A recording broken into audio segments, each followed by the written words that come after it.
নমস্কার, আমি ডায়েটিশিয়ান তামান্না সরকার। নিউট্রার মান্ত্রার একটি নতুন ভিডিওতে আবারও সকলকে স্বাগতম। আজকে আমি আলোচনা করব চাইল্ড হেলথ নিয়ে। বর্তমানে সিবিএসই স্কুলগুলোতে সুগার বোর্ড প্রচলন করার একটি আবেদন জানানো হয়েছে। কিছু বছর আগে অনেকেই চিনবেন ফুড ফার্মার বলে যিনি পরিচিত, যিনি বেসিক্যালি কিছু প্যাকেটজাত ফুড নিয়ে আলোচনা করেন এবং তাতে কতটা ক্ষতি হতে পারে, কতটা লাভ হতে পারে সেই নিয়ে তিনি তার আইডিতে প্রত্যেক সময়, প্রত্যেক নিয়তই প্রত্যেকটি মানুষকে সচেতন করে তুলে এসেছেন এবং তার সহায়তাতেই এবং তার চেষ্টাতে আজকে আমরা স্কুলে বিভিন্ন বিদ্যালয়ে দেখতে পাচ্ছি সেটা হচ্ছে সুগার বোর্ড। সুগার বোর্ড কথাটা একটু কী সেটা বলে দিই। সুগার বোর্ড হচ্ছে একটি বোর্ড বা হোয়াইট বোর্ডে স্কুলে নোটিশ বোর্ড যেরকম থাকে তেমনি সুগার বোর্ড দেওয়া হবে, যেখানে প্রত্যেক দিন বাচ্চাদের প্রতিনিয়ত খাবারে যে সমস্ত খাবাররা টিফিনে প্যাক করা হয় বা মায়েরা যে সমস্ত খাবার টিফিনে প্যাক করে বাচ্চাদেরকে দিচ্ছেন সেই সমস্ত খাবারগুলোর মধ্যে অ্যাকচুয়াল নিউট্রিয়েন্ট কন্টেন্ট কী কী থাকে এবং সুগার লেভেল কতটা থাকে, সোডিয়াম কতটা থাকে সেই নিয়ে বোর্ডটি তৈরি হবে। এটা করার উদ্দেশ্য কি? এটা করার একমাত্র উদ্দেশ্য হচ্ছে বাচ্চারা প্রতিদিন টিফিনে বা প্রত্যেক দিনের খাবারে, স্ন্যাক্সে যে সমস্ত খাবারগুলো খাচ্ছে বা তাদেরকে বাড়ি থেকে যে প্যাকড লাঞ্চ দেওয়া হচ্ছে তার মধ্যে যে অ্যাকচুয়ালি কোনো নিউট্রিয়েন্টসই থাকে না, বদলে বা উল্টো দিকে বলতে পারি অনেক ধরনের খারাপ পদার্থ like refined sugar, refined salt, refined palm oil এগুলো থাকে। সেই সমস্ত নিয়েই কিন্তু আজকের আমাদের আলোচনা হবে। তো আজকে আমি একটু ছোট্ট করে শুরু করার আগে বলি, আপনারা যারা দেখছেন কারোর না কারো তো সন্তান আছেই। প্রত্যেক নিয়ত অনেক মায়েদের কমপ্লেন থাকে যে বাচ্চাকে টিফিনে রোজ রোজ কী দেবো, তাই আমি কিছু প্যাকেটজাত খাবার দিচ্ছি যেটা তার পছন্দের। এবং তার পছন্দগুলো কী কী? কিছু মিষ্টি বিস্কিট, বারবান, ওরিও টাইপের জিনিস, টফিজ, প্যাকেটজাত কোনো process fruit juice, even chips, burger, pizza like এইরকম ধরনের জিনিস। এবার অনেকে বলবেন আমি তো বাড়িতে কুকিজ বানাই, আমি তো বাড়িতে পিৎজা বানাই, কিন্তু পিৎজা ব্রেড আপনারা দোকান থেকে কিনে আনেন বা যদি বাড়িতেও তৈরি করেন তখন দেখা যায় যে বেসটা দিয়ে পিৎজার বেস তৈরি হচ্ছে বা ব্রাউন ব্রেড, হোয়াইট ব্রেড, মানে হাতে করা রুটি কেউ খাচ্ছে না, ব্রেডের প্রতি ঝোঁক। সেটা তৈরিই হয় নুন, মানে সল্ট, রিফাইন্ড সল্ট, এবং তার মধ্যে অবশ্যই থাকে হচ্ছে বেকিং সোডা, বেকিং পাউডার। এগুলো বাড়িতে যারা বিস্কিট তৈরি করেন বা বাড়িতে যারা কুকিজ বানান তারাও কিন্তু কোকো পাউডার এবং সাথে গুঁড়ো দিতে পারে অনেকে, বা চিনি, মধু এগুলোও দিয়ে থাকেন এবং তার সাথে সল্ট, সব থেকে বড় কথা বেকিং সোডা বা বেকিং পাউডার দেওয়া হয়। তো এবার দেখা যাচ্ছে কিছুদিন আগেই এনআইএন এবং আইসিএমআর এর রিসার্চ অনুযায়ী বলা হয়েছিল বর্তমানে অ্যাডাল্ট মানুষের সোডিয়াম যে কনজামশন সেটা কিন্তু কমেছে 3 গ্রামে হয়েছে। মানে আগে আমরা 5 গ্রাম বলতাম, এখন সেটাকে কমিয়ে দিয়ে আমরা 3 গ্রাম করেছি। তার কারণটা কি? হেলথ ইস্যুস বেড়ে যাচ্ছে বর্তমান দিনে। তো ঠিক এই সূত্র ধরেই একটা বাচ্চার মধ্যে অনেক রকমের জিনিস ডেভেলপ করতে পারে এবং তারপর থেকে আমরা দেখি সেই সমস্ত বাচ্চাগুলো পরবর্তী ক্ষেত্রে অনেক রকম রোগের শিকার হয়। এবং এটা নিয়ে আমি অজস্রবার বলার পরেও অনেক মায়ের এই ধারণা ছিল এবং আছে যে আমার বাচ্চার ভালো আমি বেশি বুঝি, রাদার দ্যান ইউ, মানে মি। তো এই কথাটা যতবারই এসছে ততবার এই বক্তব্যটাই ছুঁড়ে দেওয়া হয়েছে যিনি বলছেন তার দিকে, যে আমি আমার বাচ্চার কথা বেশি বুঝি, আপনি বেশি বোঝেন না। কিন্তু আদতে আপনারা অ্যাকচুয়ালি কি বেশি বোঝেন এবং সেই জায়গা থেকে কি আপনারা ছেলে মেয়েদের ভালোর জন্য কি ভালোটা বেছে নিচ্ছেন? একটু খেয়াল করে দেখবেন। আজকে যদি পথ চলতি রাস্তায় আমি যাই তাহলে আমি দেখতে পাবো ছোট ছোট শিশু, বাচ্চারা যারা ট্রেনে বাসে ট্রাভেল করছে তাদের মায়েদের বা তাদের গার্জিয়ানরা যারা রয়েছেন তার সাথে তাদেরকে চুপ করানোর জন্য, তাদেরকে হয়তো প্রচণ্ড বায়না করছে সেটার জন্য হাতে দিয়ে দেওয়া হচ্ছে। যদি আমি নর্মাল পাবলিক ট্রান্সপোর্টের দিকে যাই, একদম ছোটোবেলা থেকেই শুরু করি, একটা ছোট শিশুকে নিয়ে যখন আপনি ট্রাভেল করবেন, প্রত্যেকে তো গাড়ি করে ট্রাভেল করে না, ট্রেন, বাস, ট্রাম, মেট্রো এগুলোতেই যাতায়াত করেন। তো যখন রেলপথে আমরা দেখি খুব সামান্য জিনিস দেখবেন, প্রত্যেকটা বাচ্চার হাতে আছে ঝুড়ি ভাজা, কাঠি ভাজা, সল্টেড নাটস, সল্টেড সিডস, এরকম ধরনের জিনিস, বা অনেক সময় জিভে গজা, চিনি কাঠি, কাটি ভাজা, মশলা মুড়ি, নোনতা চিড়ে, মশলা চিড়ে, এইগুলো। কারণ ট্রেন থেকে কেনা হয় তো আমরা ভাবি খুব ভালো খাবার, বাচ্চাকে দিয়ে দিই। ইভেন বাচ্চাদেরকে হাতে যেটা দেওয়া হয় সেটা হচ্ছে খুবই জঘন্য এবং খুব আনহাইজেনিক একটা খাবার, সেটা হচ্ছে চালের ফ্যান দিয়ে তৈরি হয় যে পাঁপড়টা, সেটা। আপনারা কি জানেন এই আনহাইজেনিক পরিস্থিতিতে কতটা খারাপভাবে একটা খাবারগুলো তৈরি হচ্ছে এবং সেগুলো আপনারা নিজের বাচ্চার হাতে দিচ্ছেন? ওকে, তো এই সমস্যাগুলো রয়ে যাচ্ছে। এবার নেক্সট পার্টে আসি, স্কুলের টিফিন।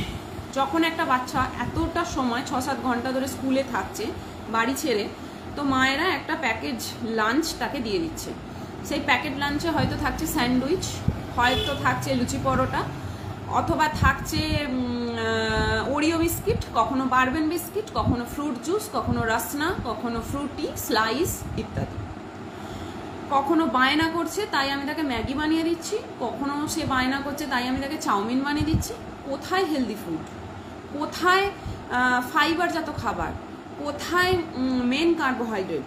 কোথায় প্রোটিন? হ্যাঁ, অনেকে বলবে আমি কাটলেট বানিয়ে দিচ্ছি, আমি ছানার কিছু বানিয়ে দিচ্ছি, কিন্তু সেটা ডিপ ফ্রাইড করে আপনি বাচ্চাকে দিচ্ছেন। তাহলে আপনি কিভাবে একটা বাচ্চার হেলথ আশা করতে পারেন যে আমার বাচ্চা সুস্থ থাকবে? সবসময় মনে রাখবেন, বাচ্চারা সেটাই শেখে, বাচ্চারা সেটাই জানে যেটা আপনি করবেন। আপনি যদি তার সামনে কর্নফ্লেক্স খান, আপনি যদি তার সামনে ভাজা চিড়ে খান, আপনি যদি তার সামনে মশলা চিড়ে খান, মশলা মুড়ি খান, চপ বেগুনি খান, তাহলে সে সেটাই খাবে। ছোটোবেলা থেকে তাকে যদি আপনি দেখিয়ে দেন যে এটা অরিওর বিস্কিট, এটা এরকম খেতে, ছোটোবেলা থেকে আপনি দেখিয়ে দিলেন এটা একটা পটেটো চিপস যেটা বেশ নোনতা খেতে, বাচ্চাটা খাবে? বাচ্চাকে মুড়ি গুঁড়ো খাওয়ানোর একটা প্রচলন আছে, যে উইনিং ফুড 6 মাস বয়সী শিশুদের ক্ষেত্রে সলিড ফুড দেওয়ার নিয়ম আছে, কারণ 6 মান্থসের পরে বাচ্চা আর ওই ব্রেস্ট মিল্কে তার পেট ভরে না, তার এক্সট্রা নিউট্রিশন প্রয়োজন, তখন আমরা সলিড ফুড দিই। সেই সলিড ফুডটা কি? ভাত, চিড়ে, ওটস, রুটির ফুলকো, সবজি, নরম আলু, মিষ্টি আলু, কুমড়ো সেদ্ধ, পেঁপে সেদ্ধ, বিভিন্ন ধরনের ফল বা ফলের জুস, যেমন বেদানার জুস বা মুসাম্বি লেবু, 7 মাস বয়সের বাচ্চাদের জন্য বলছি। কিন্তু আপনি যখন 8-9 মাস হয়ে যাচ্ছে বা 1 বছর হয়ে যাচ্ছে, বাচ্চাটাকে নিয়ে আপনি ট্রাভেল করছেন বা বাচ্চার খাবারের জন্য প্রচণ্ড বাচ্চা ঘ্যান ঘ্যান করছে, খেতে চাইছে না, তখন আপনি তাকে কি তুলে দিচ্ছেন হাতে? মুড়ি গুঁড়ো। মুড়ির মধ্যে কি আছে? Refined salt, sodium. আপনি কি বাড়িতে ভাজা মুড়ি দিচ্ছেন? আপনি কি নিজে চাল থেকে তৈরি করে মুড়ি তার হাতে তুলে দিচ্ছেন, তাকে তার মুখে তুলে দিচ্ছেন? আমার তো মনে হয় না।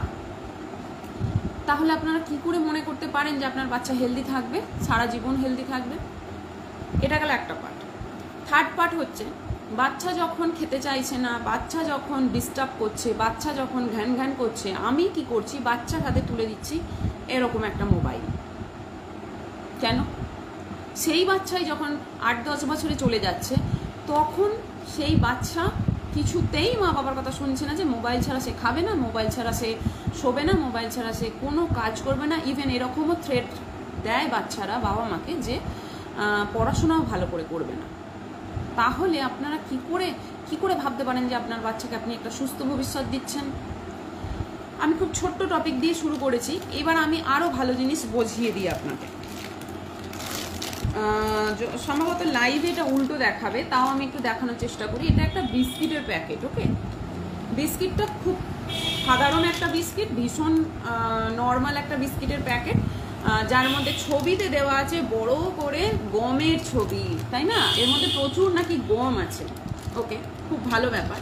আচ্ছা, এটার সামনে কিন্তু লেখা আছে vitamin and minerals, 10 vital vitamin minerals. Okay, এইবার যখন আমি এটাকে উল্টো করে ফেলছি, এর নিচের দিকের পোর্শনটা যদি দেখি, তাহলে দেখতে পাবো এখানে ইনগ্রেডিয়েন্টস লিস্ট লেখা আছে। আপনাদের বাড়িতেই তো আসে, গ্রসারির মধ্যে পড়ে এই জিনিসগুলো। এইখানে ছোট করে লেখা, ছোট নয় বেশ বড় করেই লেখা আছে ইনগ্রেডিয়েন্টস। ইনগ্রেডিয়েন্টসে কী কী আছে আমি পড়ে শোনাই। ইনগ্রেডিয়েন্টসে লেখা আছে, firstly refined wheat flower, that is ময়দা, 73%। সুগার আছে, রিফাইন্ড পাম অয়েল আছে, যেটা কিনা সব থেকে unhealthy. Palm oil is totally unhealthy. সেইটা দিয়ে বানানো হয় এই বিস্কিট। ইনভার্ট সুগার তো আছেই, বিভিন্ন ধরনের ডোপ ফরমেশনের কিছু কন্ডিশনার রয়েছে, কালার রয়েছে, ইমপ্রুভার আছে, এগুলো প্রত্যেকটা রাসায়নিক উপাদান। তাহলে এই বিস্কিটকে আপনারা কিভাবে লাইট হালকা বিস্কিট বলতে পারেন?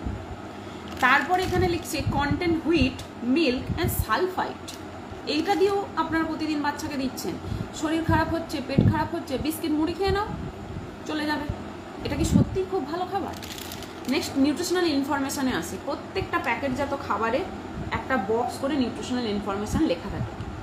এখানে এনার্জি, প্রোটিন সব আছে। কার্বোহাইড্রেটের তলায় দেখবেন অফ হুইচ সুগার বলে একটা জিনিস আছে। তার মানে কার্বোহাইড্রেটের মধ্যে যতটুকু সুগার সেটা কিন্তু এখানে লেখাই আছে। তার ঠিক নিচেই আছে অ্যাডেড সুগার, অর্থাৎ এটা তো সুগার প্লাস অ্যাডেড কিছু সুগারের মধ্যে রয়েছে। আর এইখানে লেখা ছিল না ভাইটাল মিনারেলস অ্যান্ড নিউট্রিয়েন্টস। এই দেখুন ভিটামিনসের list B1, B2, B3, B6, B12, যেটার 100 গ্রামে মাত্রা রয়েছে 0.2, 0.3, 2, 0.1, 0.3, 0.4, 0.8। এটা কি খুব ভাইটাল নিউট্রিয়েন্টসের মাত্রা যেখানে বড় করে লেখা আছে? যে সমস্ত খাবারগুলো বাচ্চাদের দিচ্ছেন সেগুলো কি সত্যিই হেলদি বলে আপনার মনে হয়? একটু ভাবার সময় এসে গেছে এবং একটু ভেবে দেখবেন যে আমরা অ্যাকচুয়ালি বাচ্চাদের হাতে কি তুলে ধরছি, একটু খেয়াল করে দেখবেন। পাপড়িদি, থ্যাংক ইউ পাপড়িদি। হ্যাঁ, অ্যাকচুয়ালি ইম্পর্টেন্ট খুব কথাগুলো, খুব সহজ কথা, সরল কথা, কিন্তু বোঝার মতো ক্ষমতা বা উপলব্ধি হয়তো আমাদের সবার থাকে না, বা আমরা এত তলিয়ে ভাবি না। এইবার বর্তমান দিনে কি হচ্ছে, বাচ্চাদের কতগুলো সমস্যা দেখা যাচ্ছে, প্রত্যেকটা ব্রেন রিলেটেড। অনেক বাচ্চার অ্যাংজাইটি, ডিপ্রেশন দেখা যাচ্ছে। অনেক বাচ্চার মেন্টাল অ্যান্ড কগনিটিভ যে ডেভেলপমেন্ট সেটা স্লো ডাউন হচ্ছে। অনেক বাচ্চার মাথার মধ্যে যে নিউরো ট্রান্সমিটারগুলো রয়েছে সেগুলো প্লাস হচ্ছে নার্ভগুলো শুকিয়ে যাচ্ছে, ড্রাই হয়ে যাচ্ছে। অনেক বাচ্চার হাই ব্লাড প্রেশার দেখা দিচ্ছে। বাচ্চা মানে বাচ্চাই, কিন্তু একটা শিশুর কথাই বলছি। হাই ব্লাড প্রেশার দেখা দিচ্ছে এবং হাই ব্লাড প্রেশারটা কিন্তু প্রায় ছাড়িয়ে যাচ্ছে অলমোস্ট 200/150 বা 200/100 এরকম। বুঝতে পারছেন কোথায় আমরা বাস করছি? প্লাস কখনো কখনো কোনো বাচ্চার মধ্যে মেন্টাল কিছু ইলনেস দেখা যায়, একাগ্রতার অভাব, পড়াশোনায় অমনোযোগী মনোভাব। ইভেন অনেক বাচ্চা ওবেসিটি শিকার। ওবেসিটি অর্থাৎ চাইল্ডহুড ওবেসিটি কিন্তু জন্ম নেয় বাড়ি থেকে। প্রত্যেক দিনের খাবারের মধ্যে যদি এরকম বিস্কিট বা সল্ট, সোডিয়াম রিলেটেড খাবার প্রত্যেক দিন অ্যাড করতে থাকেন, টিফিনে কী দেবো ভেবে না পেয়ে প্যাকেট ফ্রুট জুস, প্যাকেট মিষ্টি, প্যাকেট ধরনের যে কোনো Maggi, pasta, refine flower, refine item, bread, সবথেকে বড় কথা ব্রেড নাকি খুব ভালো খাবার। সত্যিই তাই? এরা এতই হেলদি খাবার, তাহলে আটা রুটি নয় কেন? ব্রেড মানে তো রুটি, তাহলে আটা রুটি নয় কেন? এবার আপনারা বলবেন যে আমার বাচ্চা তো খায় না, কিন্তু কেন খায় না? কারণ আপনি অভ্যাস করাননি, তাই খায় না। সবসময় বাচ্চার দিকে দোষ দেওয়ার আগে নিজের উপরে দোষ দেবেন, নিজের উপরে আঙুল যেন চলে আসে। কারণ যে রকমভাবে আমরা নিজেদেরকে রেজ করি বা আমাদের ফ্যামিলিতে খাবার দাবারগুলো আমরা প্রত্যেক দিনে চালু করি, সেই রকমভাবেই কিন্তু বাচ্চা চালিত হয়। তাহলে আজকে 5 বছর পর গিয়ে তাকে দোষ দিয়ে লাভ নেই। সে তো চিপস কুরকুরে খেতে চাইবে, সে তো পটাটো চিপস খাবে, সে তো ব্রেড খাবেই, সে তো ওই ট্রেনের ওই বাতিল আনহাইজেনিক খাবারগুলো, নোনতা খাবারগুলোকেই খাবে, কারণ আপনি তাকে ধরিয়েছেন, আপনি তাকে ইন্ট্রোডিউস করিয়েছেন। ও বলেনি, একটা বাচ্চা মাতৃগর্ভ থেকে যখন পৃথিবীতে আসে সে জানে না what is fuchka, what is Maggi, what is refined flour, what is palm oil, সে জানে না। What is Oreo, what is bourbon biscuit, এগুলো সে জানে না। আপনি তাকে ধরান, আপনি মা, as a parent, as a মানে গার্জিয়ান, যেই হোক, আপনি কিন্তু ওয়েল উইশার আপনার বাচ্চা। তাহলে আপনি কেন এই ধরনের খাবারগুলোকে ইন্ট্রোডিউস করান? খাবার তো পৃথিবীতে অভাব নেই, বিভিন্ন ধরনের খাবার আছে। আর একটা কারণ হতে পারে, বাচ্চা যদি মাকে দেখে যে আমার মা বা আমার বাবা এই রকম খাবার খাচ্ছে, প্রত্যেক দিন যদি আপনার বাড়িতে ফুড ডেলিভারি আসে, প্রত্যেক দিন যদি আপনার বাড়িতে একটা না একটা কোনো কুরিয়ার সার্ভিস এসে খাবার ডেলিভারি করে যায়, প্রতিদিন যদি আপনার বাচ্চা এই কালচারে বড় হয় যে আমরা মাসে 4 বার বাইরে খেতে যাব, আপনার বাচ্চা যদি এই কালচারে মানুষ হয় যে প্রত্যেক দিন টিফিনে আজকে আমার কোনো একটা প্যাকেট আইটেম থাকবে, তাহলে আপনি তাকে কী করে শোধরাবেন? এটা সম্ভবই নয়। তাই আগে নিজেকে শোধরানোটা খুব দরকার। ঠিক এই সূত্র ধরেই কিন্তু আইসিএসসি এবং সিবিএসসি বোর্ডগুলোতে, বর্তমানে সিবিএসসি বোর্ডগুলোতে চালু করা হয়েছে সুগার বোর্ড, অর্থাৎ বাচ্চারা কি খাচ্ছে সেইটার একটা লিস্ট এবং বোর্ড দেওয়া হবে যে যে খাবারগুলো তারা প্রত্যেক দিন টিফিনে আনছেন বা দেওয়া হচ্ছে তাদেরকে, তার মধ্যে কতটা সুগার, সল্ট এবং পাম অয়েল থাকে। এই প্রচেষ্টা থেকেই শুরু হয়েছিল আমাদের বাচ্চার এবং তার মায়েদের জন্য কিছু কাউন্সিলিং সেশনস, যেটা এখনও চলছে। আমি বর্তমানে নিজেও করে থাকি, শুধুমাত্র একটা বাচ্চার হেলথের জন্য। Child health is very much important. আজকে যদি আপনার বাচ্চার মধ্যে চাইল্ডহুড ওবেসিটি এসে যায়, সেই বাচ্চাটা is more prone two diabetes, is more prone two heart disease, more prone two liver and kidney disease হবেই। একটা মা একবার এসে আমাকে কোয়ারি করছেন এবং আমার কাছে কমপ্লেন করছেন, আমার বাচ্চা কিছুতেই জল খায় না, একদম জল খেতে চায় না, আমার বাচ্চা একদম গ্লাসে জল খায় না। আমি তাকে একটা প্রশ্ন করলাম, আপনি কিসে জল খান? বাচ্চার মা বলছে, আমি বোতলে খাই। আমি বললাম, আপনি গ্লাসে জল খান? ওকে দেখিয়ে খেয়েছেন কখনো? বললেন না, আমি তো খাইনি। তখন আমি তাকে বললাম যে আপনি তাহলে কী করে আশা করতে পারেন আপনার বাচ্চা গ্লাসে করে জল নিয়ে খাবে, যেখানে আপনি বোতলে জল খাচ্ছেন এবং প্লাস্টিকের বোতল। সব থেকে বড় ব্যাপার, বাচ্চাগুলোকে যে বটলে জল দেওয়া হয় স্কুলে, সেই বটলগুলো হচ্ছে প্লাস্টিক মেটেরিয়াল। প্রত্যেক দিন প্লাস্টিকের ছোট ছোট কণা প্রতিনিয়ত আমাদের শরীরে ঢোকে এবং সেটা পরবর্তী ক্ষেত্রে ক্যান্সারের কারণ হয়। আজকে একটা মানুষ যার কোনো রকমের নেশা নেই, যে কোনো দিন স্মোকিং ড্রিঙ্কিং করেনি, তাহলে তার কেন ক্যান্সার হয় বলতে পারেন? তার একটাই কারণ, লাইফস্টাইল। যদি আমরা আমাদের জীবনযাত্রাকে ঠিক মতো না করি বা আমাদের সেডেন্টারি লাইফস্টাইল থেকে না বেরোই, বাচ্চাকে যদি খেলাধুলোর জন্য আরও বেশি করে এনথুসিয়াস্টিক না করে তুলি, তাহলে কিন্তু বাচ্চার চাইল্ডহুড ওবেসিটি আসবে।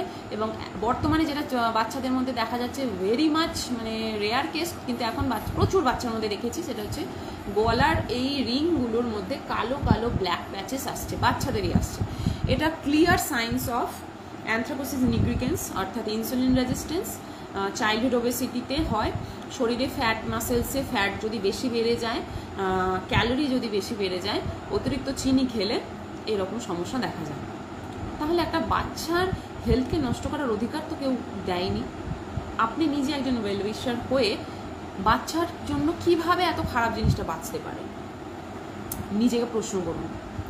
যদি বাচ্চাকে সঠিক এবং সুন্দর একটা ভবিষ্যৎ দিতেই চান, তাহলে কিন্তু আগে থেকে তাকে রেস করুন এমনভাবে সে যেন পজিটিভিটিতে বড় হয়, সে যেন তার পেরেন্টের থেকে শেখে যে অ্যাকচুয়ালি হেলদি কোনটা হেলদি, কিভাবে আমার হেলথ ভালো থাকবে, হেলথ কাকে বলে আগে শেখান, তারপরে তো সে হেলদির কথাটা বুঝবে। হেলথ মানে কি? আমাদের স্কুলে পড়ানো হচ্ছে হেলথ কাকে বলে, সেখানে সে মুখস্থ বলে দিচ্ছে, সে 10 on 10 পেয়ে যাচ্ছে, কিন্তু আসল জীবনে হেলথ কি সেটা কি সে ইমপ্লিমেন্ট করতে পারছে? নিজেকে জিজ্ঞাসা করুন। আজকে পড়াশোনার ইঁদুর দৌড়ে সব মায়েরাই চাইছেন, সব বাবারাই চাইছেন আমার ছেলে মেয়ে ফার্স্ট ক্লাস পাক, কিন্তু ফার্স্ট ক্লাস পাওয়ার দৌড়ে বাচ্চাকে আপনারা ঘরে বন্ধ করে রাখছেন এবং এই স্ক্রিনটার মধ্যে তাদেরকে আবদ্ধ করে রাখছেন, এবং তারাও তার মধ্যে আবদ্ধ হয়ে থাকছে। তারা বাইরে যেতে চাইছে না, তারা প্রকৃতির সাথে মিশতে চাইছে না, তারা আকাশ দেখতে চায় না, তারা মাঠ দেখতে চায় না, তারা কোনো ফেস টু ফেস গল্প করতে চায় না। তাদের গল্প চ্যাটে, তাদের গল্প মোবাইল গেমের চ্যাট বক্সে। কেন? এই দিনটা তো আমরা দেখিনি, এই দিনটা তো ভাবিনি। অবশ্যই ফোনের ব্যবহার থাকবে, কারণ বর্তমান যুগে চলতে গেলে আমাদের এগিয়ে যেতে হবে এবং আমাদের যে টেকনোলজিটা রয়েছে সেটাকে ইউজ করে বড় হতে হবে। খুব দরকারি কথা এবং ভীষণ প্রয়োজনীয় এখনকার দিনে গ্যাজেট। বাট সেটা দিন শেষ হয়ে যাচ্ছে, রাত শেষ হয়ে যাচ্ছে, গ্যাজেট চলছে।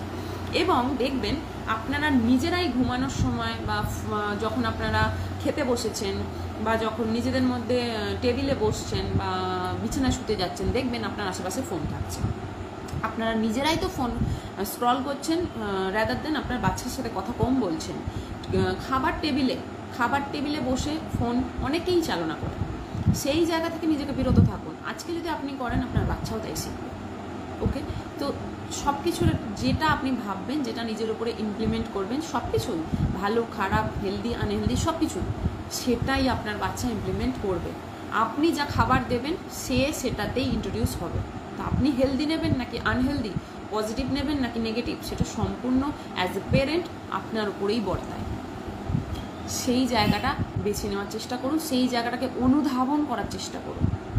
আজকে যদি একটা বাচ্চা ওয়ার্ক কালচার বা তার বাড়িতে কীরকম ধরনের পরিবেশ, কেমন ধরনের খাবার সার্ভ হয়, খাবার টেবিলে একটা মানুষ কীরকমভাবে একে অপরের সাথে কথা বলে নাকি কথাই বলে না, সেটা আপনার বাচ্চার হেলথের উপরে এফেক্ট করে।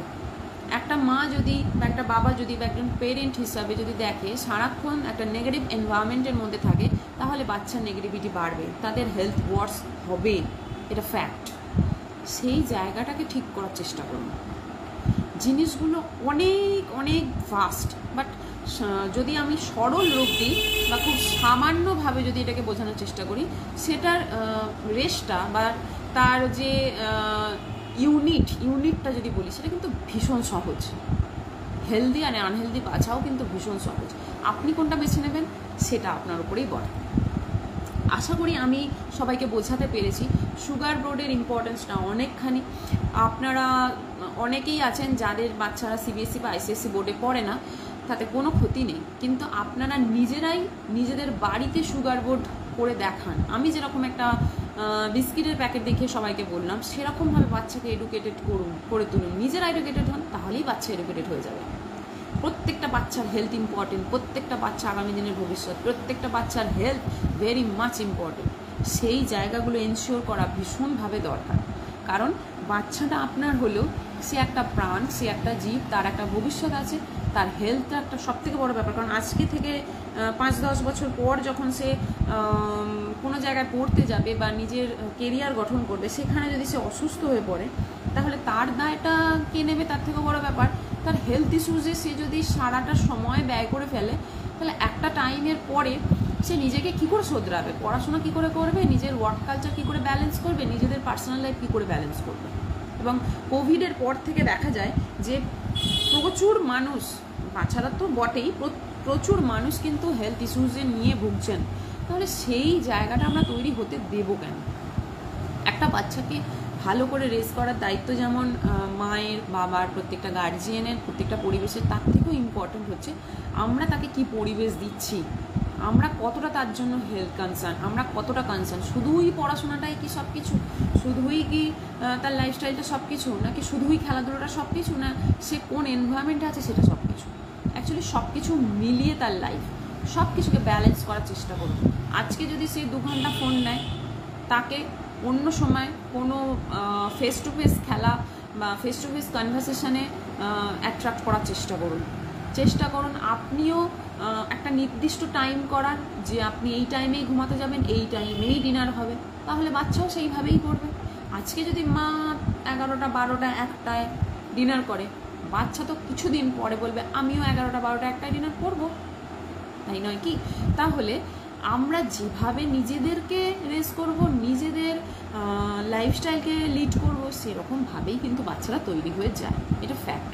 কারণ আমরা যা দেখি তাই শিখি। আর একদম ছোট বাচ্চা দেখবেন বাবা মায়ের জুতো, চপ্পল এগুলো পরার চেষ্টা করে, মায়ের ওড়না বা শাড়ি নিয়ে নিজে পরার চেষ্টা করে, চুল বা বিনুনি বাঁধার চেষ্টা করে। তার কারণ হচ্ছে বাচ্চারা সেই সময় কগনিটিভ ডেভেলপমেন্ট হয়, তাদের ব্রেনের বিকাশ হয়। তাহলে বাচ্চাকে যদি আমি কিছু একটা খারাপ পরিবেশ দিই বা আনহেলদি পরিবেশ দিই, সে সেভাবেই রেজ হবে। কিন্তু আমি যদি তাকে পজিটিভ ওয়েতে রেজ করি, বা আমি নিজে as a parent, as A guardian যদি সেইভাবে নিজেকে মেনটেন করি বা লাইফস্টাইলকে মেনটেন করি, তাহলে আমার বাচ্চাও কিন্তু সেইভাবেই তৈরি হবে। আর ভালো খাবার মানে লুচি পরোটা সবসময় হয় না। ভালো খাবার মানে কিন্তু একটু ভালোবাসা, একটু সময়, একটু ধৈর্য প্রয়োজন হয়। প্রত্যেকটা ইংলিশ মিডিয়াম স্কুল বা প্রত্যেকটা বাংলা মিডিয়াম স্কুলে আমি নিজেই রেখেছি, বাচ্চাদের বেশিরভাগ টিফিনে থাকে আলু ভাজা রুটি, আলু ভাজা লুচি, পরোটা, মুড়ি এরকম। আর কখনো থাকে প্যাকেটজাত একটা বিস্কিট, একটা কেক, একটা বান, একটা সুইট ডিশ, ফ্রুট জুস এরকম। কখনো কখনো মিল্কশেক, সেটাও কিন্তু প্যাকেটজাত। কখনো হোমমেড পিৎজা, কখনো বিস্কিট। এটা কি খাবার? একটা বাচ্চার কি এটা সত্যি হেলদি খাবার হয়? নিজেকে প্রশ্ন করুন। প্রশ্ন করার সময় মনে হয় এসে গেছে।